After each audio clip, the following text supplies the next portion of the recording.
ಕೊಡಗಿನಲ್ಲಿ ಕಾಡಾನೆಗಳ ಹಾವಳಿ ಸಹಜವಾಗಿದೆ. ಕೊಡಗಿನಲ್ಲಿ ಆನೆಗಳ ಪಡೆ ರಾತ್ರಿ ಹೊತ್ತಲ್ಲಿ ಓಡಾಡ್ತಾ ಇತ್ತು. ಆದ್ರೀಗ ಇದರ ಓಡಾಟ ಹಗಲಿನಲ್ಲಿಯೂ ಶುರುವಾಗಿದೆ. ಕೊಡಗಿನಲ್ಲಿ ಆನೆ ಮತ್ತು ಮಾನವ ಸಂಘರ್ಷ ಸ್ವಲ್ಪ ಕಾಲ ದಿನಗಳಿಂದ ಕಡಿಮೆ ಆಗಿತ್ತು. ಇದೀಗ ಮತ್ತೆ ಶುರುವಾಗಿದೆ.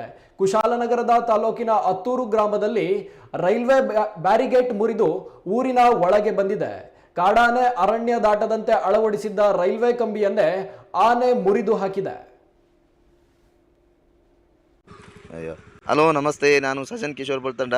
ಇದು ಹತ್ತೂರು ಭಾಗದ ಒಂದು ರೈಲ್ವೆ ಬ್ಯಾರಿಕೇಡ್ ಆನೆ ಬರೋದಾಗೆ ಅದರ ಗೇಟ್ ಇಲ್ಲಿ ನೋಡಿ.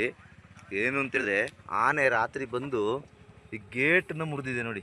ಇಷ್ಟು ದಪ್ಪ ಆನೆ ಕಂಬಿನ ಮುರಿದು ಈ ಕಡೆ ಬಂದಿದೆ ನೋಡಿ. ಇಲ್ಲಿ ಎಂಥ ಒಂದು ಸ್ಥಿತಿ ಅಂದರೆ ಈ ಇಷ್ಟು ದಪ್ಪ ಇದನ್ನೇ ರೈಲ್ವೆ ಕಂಬಿನೇ ಆನೆ ಮುರಿದು ಬಂದಿದೆ ಅಂದರೆ ಇದು ಅದ್ಭುತನೇ. ಆನೆ ಶಕ್ತಿನ ನಾವು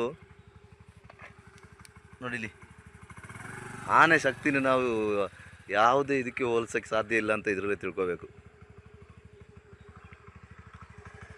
ಓಕೆ, ಥ್ಯಾಂಕ್ ಯು. ಇದು ಆರಂಗಿ ಹತ್ತೂರು